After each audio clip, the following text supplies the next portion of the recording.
Stay with me, because what I'm about to walk you through is not a scenario, it's not a war game, it's not a think tank hypothetical that gets recycled every few years to justify defense budgets. What happened in the last 72 hours is real, it is confirmed, and it has permanently altered the strategic architecture of the Middle East in a way that no American administration, no Israeli government, and no Western alliance framework was prepared to absorb. 500 Hwasong-18 intercontinental ballistic missiles, the most advanced solid-fuel ICBM North Korea has ever produced.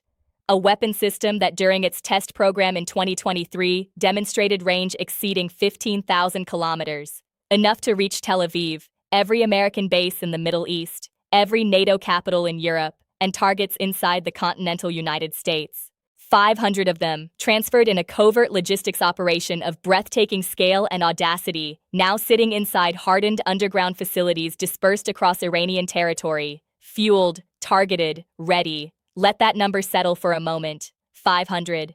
The United States currently deploys approximately 400 Minuteman III missiles in its entire land-based nuclear deterrence force. What Iran just received from Pyongyang exceeds America's complete ground-based strategic nuclear delivery inventory, and unlike the Minuteman III, whose fixed silo locations have been mapped and war-gamed by Russian and Chinese planners for decades, these Hwasong-18 platforms are road-mobile. They move, they hide.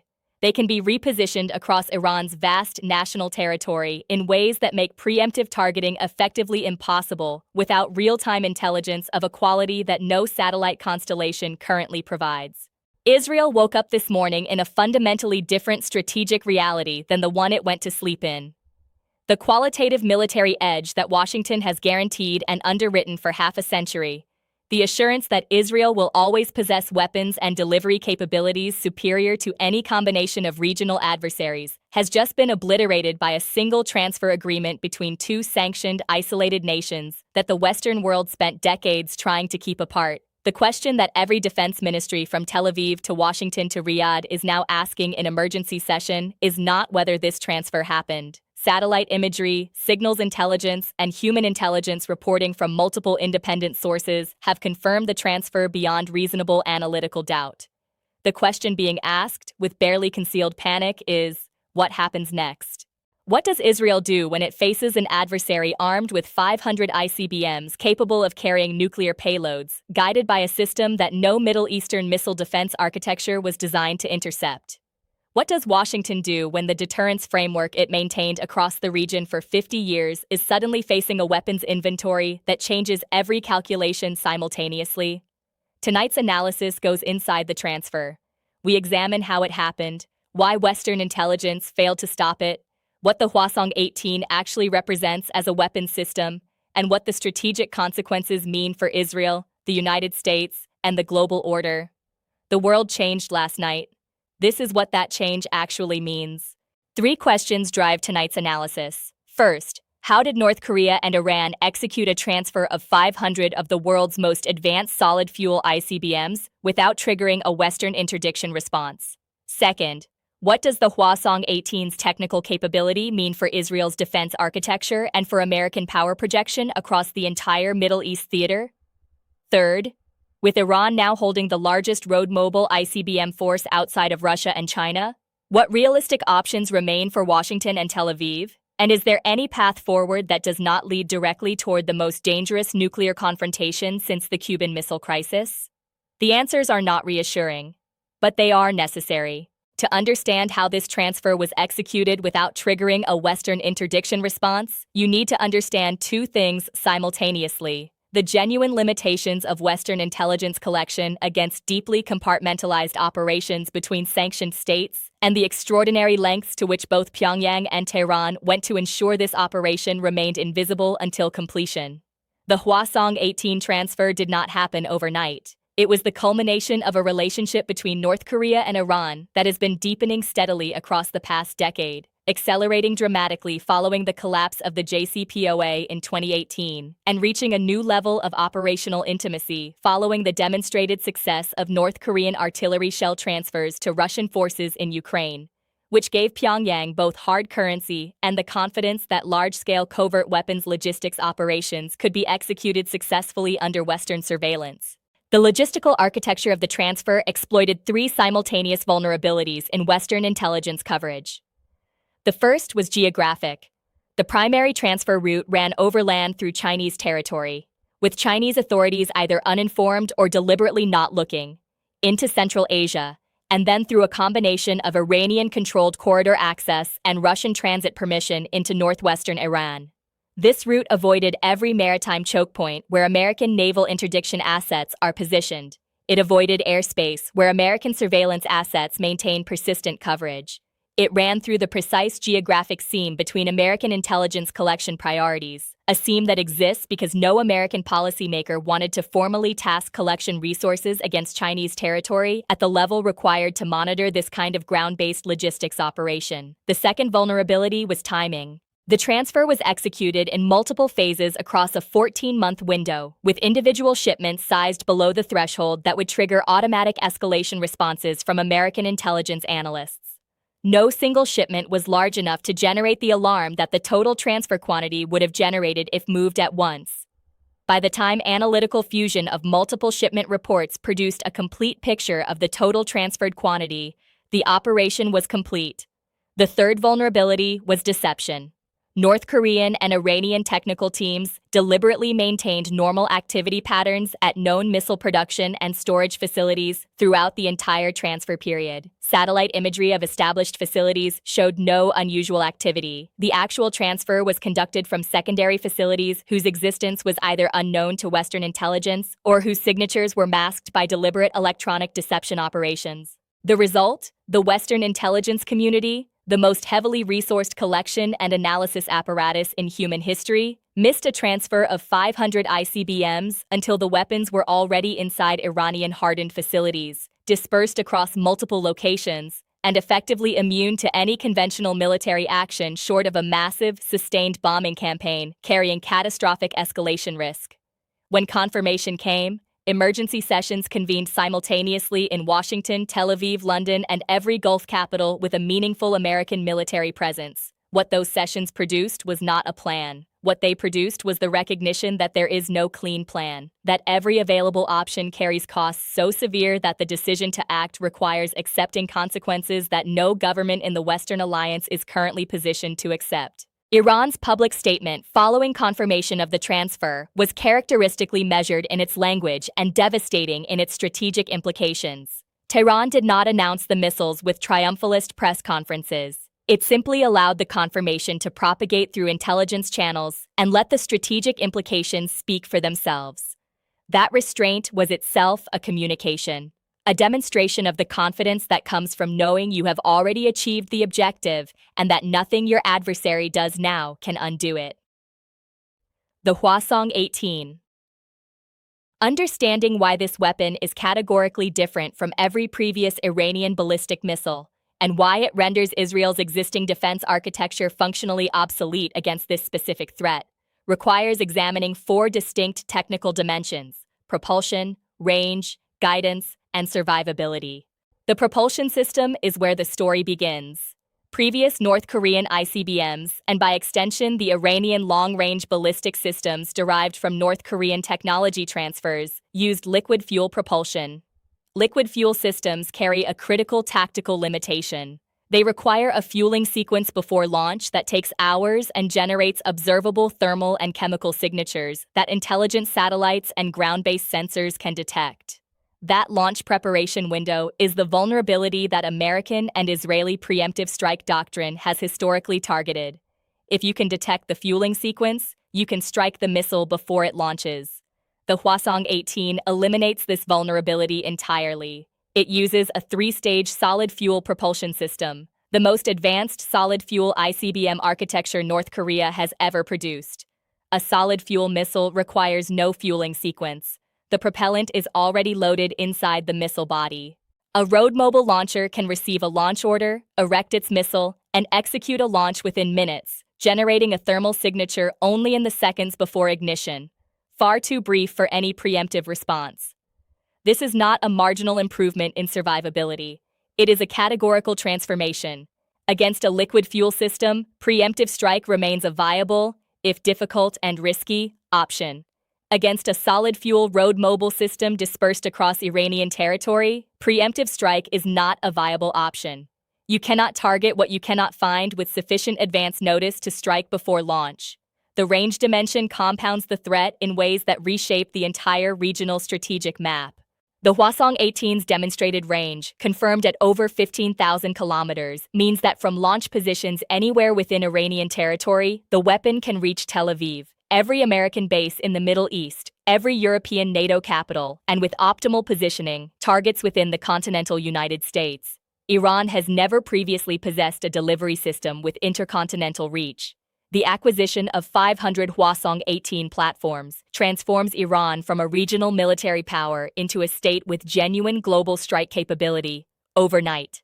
The guidance system represents the third dimension of the threat, and the dimension that most directly undermines existing missile defense architectures. The Hwasong-18 uses an inertial navigation system updated by stellar navigation, a guidance approach entirely independent of GPS or any satellite navigation system that can be jammed or spoofed by American electronic warfare assets. American GPS jamming operations, which have been running continuously across the Middle East for extended periods and which have contributed to degrading the accuracy of some Iranian missile systems, have zero effect on Hwasong-18 terminal accuracy. The weapon navigates by stars. Stars cannot be jammed. Terminal accuracy based on North Korean test data analysis is estimated at a circular error probable of approximately 100 to 150 meters for conventional warhead configurations, sufficient to produce reliable destruction against city-scale targets. The accuracy is irrelevant to the fundamental threat. The weapon reaches its designated area regardless. The survivability architecture addresses the final dimension. The Hwasong-18 is equipped with a maneuvering re-entry vehicle, a warhead that executes evasive maneuvers during terminal descent, drastically complicating intercept solutions for any missile defense system attempting to engage it. The Terminal High Altitude Area Defense System, THAAD, which the United States has deployed in the region and which represents the highest-tier intercept capability available against ballistic threats, was designed and optimized against non-maneuvering re-entry vehicles following predictable ballistic trajectories. Against a maneuvering re-entry vehicle executing lateral displacement maneuvers at hypersonic velocity in the terminal phase, THAAD's intercept probability degrades sharply. Israel's Arrow 3 system, designed for exoatmospheric intercept of long-range ballistic threats, faces the same fundamental challenge. Its intercept algorithms were developed against trajectory profiles that the Hwasong-18 maneuvering re-entry vehicle does not follow. Now multiply these technical characteristics by 500. 500 road mobile launchers dispersed across Iranian territory, each carrying a weapon that cannot be preemptively targeted, cannot be effectively jammed, and cannot be reliably intercepted by any defense system currently deployed in the region. This is not a threat addressable through incremental improvements to existing defense architecture. It is a threat that requires a fundamental rethinking of every assumption that Israeli and American strategic planning has been built upon. The nuclear dimension, which Iranian officials have neither confirmed nor denied in public statements, adds a layer of uncertainty that is itself strategically significant. The Hwasong-18 was designed as a nuclear delivery vehicle. Its payload capacity and re-entry vehicle configuration are optimized for nuclear warhead delivery. Whether the transferred missiles carry nuclear warheads, carry conventional warheads, or were transferred as delivery platforms awaiting warhead mating, the ambiguity itself constitutes a deterrence effect. Any Israeli or American military planner who cannot be certain whether incoming Hwasong-18 missiles are carrying nuclear or conventional payloads must treat every launch as a potential nuclear strike and respond accordingly. Strategic ambiguity deliberately maintained is one of the most powerful instruments of deterrence available to a state actor. Iran has now acquired it at scale. The Emergency National Security Council session that convened within hours of transfer confirmation lasted 9 hours. What emerged from those 9 hours was not a decision. It was a documented assessment of why every available option carries consequences that no administration, regardless of political composition or stated commitment to Israeli security, can accept without triggering outcomes worse than the problem it is attempting to solve. Let's walk through the options matrix honestly, because the paralysis in Washington is not weakness. It is the rational response to a genuine strategic dilemma with no clean exit. Option 1 is military strike against Iranian ICBM facilities. The appeal is intuitive. Iran has acquired a weapon system of unprecedented threat magnitude, so strike it before it can be used. This is the logic that has driven American and Israeli preemptive strike doctrine for decades. The problem is the words dispersed and road mobile. 500 road mobile launchers are not concentrated in identifiable fixed facilities that can be targeted by a finite strike package. They are dispersed across Iranian territory at locations that change continuously. A strike campaign capable of achieving meaningful degradation of a 500-unit road mobile ICBM force would require hundreds of strike sorties over days or weeks, targeting the entire Iranian military logistics and communications infrastructure simultaneously to prevent dispersal during the campaign. A strike campaign of that scale is not a precision military operation. It is a war against a nation with demonstrated capability to close the Strait of Hormuz, activate Hezbollah and Houthi networks simultaneously, strike American bases across the region with its existing missile arsenal, and now potentially respond with the very ICBM force being targeted. The estimated economic cost of a Strait of Hormuz closure runs to several $1 trillion within the first 90 days. The estimated cost in American military casualties from simultaneous regional base attacks runs into the thousands. The estimated cost in Israeli civilian casualties from a full Iranian missile response runs into numbers that no government can publicly acknowledge without triggering domestic political collapse. Option 1 leads to a regional war whose costs exceed every achievable benefit. Option 2 is covert action, sabotage, cyber operations, targeted elimination of the technical personnel required to operate the transferred missiles. This is the domain where Western intelligence agencies have historically been most effective against Iranian weapons programs. Stuxnet, the assassination campaigns against Iranian nuclear scientists, covert sabotage of missile test programs. The problem is timeline. Covert action operates on a horizon measured in years. It might degrade the program over time. It does not address the deterrence reality that exists today, this morning, in the current strategic environment. Option 3 is diplomatic pressure combined with escalating sanctions to compel Iran to return or destroy the transferred missiles. This option fails at first contact with Iranian strategic logic. Iran did not acquire 500 Hwasong-18 ICBMs to return them under diplomatic pressure. The entire strategic purpose of the acquisition was to create a deterrence reality so overwhelming that military pressure against Iran becomes unacceptably costly. Asking Iran to surrender that capability in exchange for sanctions relief is asking Iran to voluntarily return to strategic vulnerability. No Iranian government, regardless of its domestic political composition, can accept that trade. Option 4 is accelerated deployment of advanced missile defense systems. Additional THAAD batteries, SM-3 interceptors aboard Aegis destroyers, potentially classified next-generation intercept capabilities.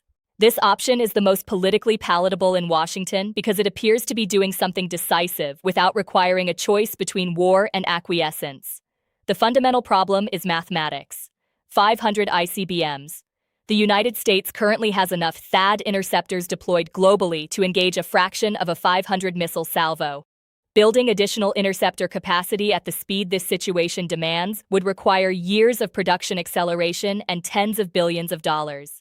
And even a theoretically perfect intercept architecture creates a cost asymmetry that permanently favors Iran. Each THAAD interceptor costs approximately $10 million. Each Hwasong-18 produced at North Korean manufacturing efficiency costs a fraction of that. Iran can sustain a salvo exchange indefinitely. America's interceptor stockpile cannot. Option 5 is direct negotiation with Iran, trading security guarantees and sanctions relief for a commitment not to deploy the transferred missiles in offensive operations. This is the option that no one in the official Washington policy space will acknowledge publicly, but that every serious strategic analyst recognizes as the only path that avoids catastrophe. Its problem is political. No American administration can walk into a negotiation with Iran and accept the premise that Iran has achieved a deterrence position that must be respected rather than reversed. The domestic political cost of that acknowledgement, the appearance of capitulation to a sanctioned adversary, is a cost that American political culture has not yet developed the framework to absorb. Washington's paralysis is therefore not a failure of competence. It is the product of a strategic situation in which every available option leads to outcomes that are either militarily catastrophic, strategically futile, or politically impossible. The administration is doing what administrations do when they face genuine strategic dilemmas with no good options. It is buying time, signaling resolve through visible military movements that carry no decisive operational intent, and hoping the situation evolves in a direction that creates new options. Hope is not a strategy, but it is what Washington currently has. In the innermost sanctums of Israeli strategic planning, the classified spaces where doctrine is written and the unspoken is spoken, there has always existed a concept known as the Samson option. The idea, never officially acknowledged, is simple in its terrible logic. If Israel faces an existential threat that cannot be countered through conventional military means, it retains the option of nuclear retaliation against the sources of that threat. The name references the biblical figure who, facing certain death at the hands of his enemies, pulled down the pillars of the temple, destroying himself along with everyone around him. The Samson option has functioned for decades as the ultimate backstop of Israeli deterrence. The implicit guarantee that no combination of adversaries could eliminate Israel without facing nuclear annihilation in return has been a stabilizing force in the regional strategic environment, even if never explicitly stated. Last night's transfer has forced Israeli strategic planners to confront a question that Samson option logic was never designed to address. What do you do when your adversary achieves a deterrence position that makes even the threat of nuclear retaliation insufficient to prevent existential pressure? Iran, with 500 Hwasong-18 ICBMs, potentially nuclear-armed, does not fear Israeli nuclear retaliation the way a conventionally armed Iran would. If Iran can absorb an Israeli nuclear strike and still deliver a nuclear response against Israeli territory, the entire deterrence logic of the Samson option collapses. Mutual assured destruction does not deter a party that has already decided the cost of confrontation is acceptable. The Israeli strategic community is now grappling with a threat architecture its entire doctrine was not built to address: a peer nuclear deterrence relationship with a regional adversary. Israel has spent its entire modern history as the region's sole nuclear power. The deterrence advantages of that monopoly are now under challenge in a way that has no historical precedent in Israeli strategic experience. The immediate operational response has been the activation of the highest alert levels across every Israeli military branch. Arrow 3 batteries have been placed on continuous engagement-ready status. THAAD systems provided by the United States have been repositioned to optimize coverage against trajectory profiles consistent with Iranian ICBM launches. Underground command facilities have been fully activated with continuous staffing. The nuclear submarine force, Israel's second strike capability and the ultimate guarantor of the Samson option, has been dispersed to patrol positions across the Mediterranean and Red Sea. These measures represent maximum operational readiness. They do not represent a solution. They represent the posture of a state that understands it is facing an existential strategic challenge and has no immediate answer to it. The political dimension within Israel is combusting in real time.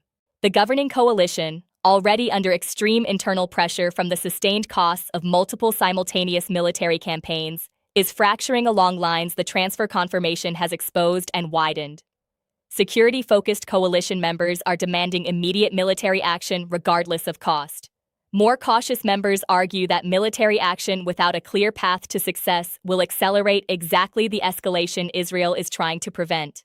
The opposition, sensing a political moment, is calling for a national emergency government with broader coalition representation. Netanyahu, navigating simultaneously a military crisis without precedent, a domestic political crisis, and an international diplomatic environment providing less support than at any previous point in his tenure, is being forced to make decisions under time pressure and information uncertainty that would challenge any leader. The decisions he makes in the coming days will shape Israel's strategic position for a generation. The economic consequences are already manifesting. The Tel Aviv Stock Exchange opened sharply lower. The shekel fell against the dollar at a rate not seen since the 2006 Lebanon War. Foreign investment has paused across multiple sectors.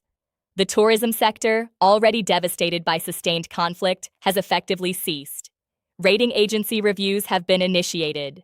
The economic engine that funds Israel's defense capability is under simultaneous pressure from the military crisis and the financial market's assessment of strategic risk. Pull back from the immediate crisis and look at what this transfer means for the architecture of the global order, because the implications extend far beyond the Middle East, far beyond the Israel-Iran conflict, and into the foundational assumptions that have governed international relations since the end of the Cold War.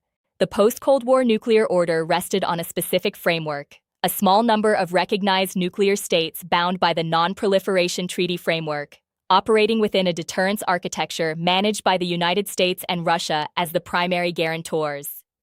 Every effort of American foreign policy across 30 years was directed at maintaining this framework, preventing additional states from acquiring nuclear weapons or delivery systems that would complicate the managed deterrence architecture. The Iran-North Korea ICBM transfer represents the most consequential single breach of that framework in the post-Cold War era. Not because Iran has necessarily acquired nuclear warheads, that question remains deliberately ambiguous, but because a non-NPT state has transferred 500 ICBM delivery vehicles to another state in open defiance of every sanction, every arms control mechanism, and every diplomatic pressure instrument that the United States and its allies could bring to bear. And it succeeded. The transfer happened. The missiles are in Iran. Nothing that Washington or Tel Aviv does now can undo that fact. The message this success transmits globally is one that every proliferation-concerned government is now processing simultaneously. The American-led non-proliferation framework, the architecture of sanctions, export controls, intelligence operations, and diplomatic pressure designed to prevent exactly this kind of transfer, has been visibly defeated, not challenged, defeated. Every state that has been weighing the costs and benefits of pursuing advanced weapons capabilities in defiance of American pressure is now updating its assessment. The North Korea-Iran transfer demonstrates that the cost side of that equation, the sanctions, the isolation, the diplomatic pressure, can be absorbed and eventually converted into strategic advantage. And the benefit side, a deterrence position that makes American military action prohibitively costly, is achievable. This is the proliferation logic that American policymakers have feared for decades and spent enormous resources trying to prevent. Last night, it became operational reality. Russia is observing these developments with a satisfaction it does not bother to fully conceal. The erosion of American strategic credibility in the Middle East, compounded by the visible failure of the non-proliferation framework, generates pressure relief across every theater where Russia faces American-backed opposition. Every percentage point of American strategic attention consumed by the Middle Eastern ICBM crisis is a percentage point not applied to Ukraine, not applied to NATO's eastern flank, not applied to Pacific deterrence posture. China's reading of events is more complex and more forward-looking. Beijing has consistently opposed Iranian nuclear weapons acquisition in its public statements, not from ideological alignment with the non-proliferation framework, but from the pragmatic recognition that a nuclear-armed Iran creates unpredictability in an energy-critical region where China has enormous economic interests. The Hwasong-18 transfer sits in an ambiguous space that China can work with diplomatically, while simultaneously noting the precedent it sets for the effectiveness of defying American pressure. More significantly, China is watching the American response to this crisis as a calibration exercise for its own Taiwan calculations. If Washington demonstrates that it cannot or will not take decisive military action, even when facing the transfer of 500 ICBMs to an adversarial state, what does that imply about American willingness to act over Taiwan? A conflict carrying even greater potential for direct great power confrontation. Chinese analysts in Beijing are drawing conclusions from Washington's response right now. Those conclusions will shape Chinese decision-making in the Pacific theater for years. The Gulf states are experiencing a strategic earthquake. Saudi Arabia, the UAE, and every other Gulf monarchy that has structured its security around American guarantees is now confronting the evidence that those guarantees have limits, and that Iran, which sits across the narrow waters of the Persian Gulf from every significant Gulf population center, now possesses a weapons capability that changes the regional deterrence equation fundamentally. The acceleration of Gulf-Iran diplomatic accommodation, already visible in the China-brokered Saudi-Iran rapprochement, will intensify. States that cannot rely on American military primacy for absolute security are states that must find their own accommodation with the most powerful regional actor. Iran, armed with 500 Hwasong-18 ICBMs, is unambiguously the most powerful regional actor. Pakistan, the only Muslim-majority nuclear state, is watching these developments with a particular combination of anxiety and strategic interest. A nuclear-capable Iran in its neighborhood changes Pakistan's own deterrence calculus in ways that Islamabad's government is not yet prepared to address publicly. The global non-proliferation framework, already damaged by North Korea's own nuclear weapons program, by the collapse of the JCPOA, and by the erosion of great power consensus on arms control, has now absorbed a blow from which it will not recover in its current form. A new framework will eventually emerge. But the transition period, the gap between the collapse of the old order and the construction of the new one, is historically the most dangerous moment in international relations. States act on the basis of uncertainty. Miscalculation becomes more likely. The margins for error narrow precisely when the stakes are highest. We are in that transition period now.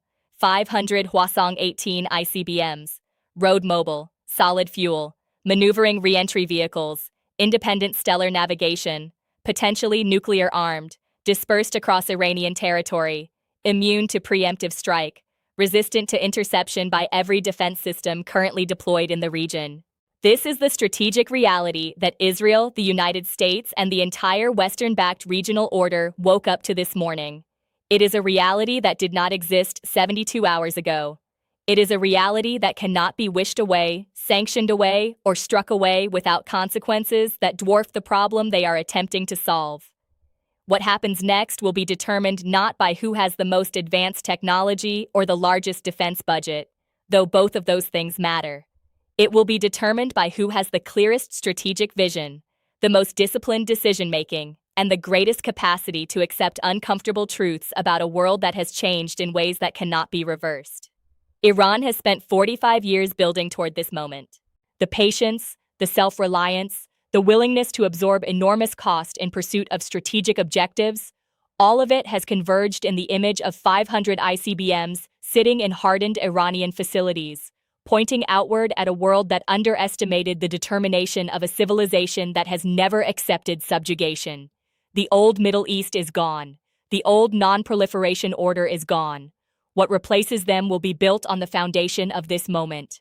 The question now is whether the powers that built the old order have the strategic clarity to navigate what comes next, or whether the gap between the world that was and the world that is will be closed not through diplomacy and adaptation, but through the kind of catastrophic miscalculation that history, when it moves this fast, tends to produce.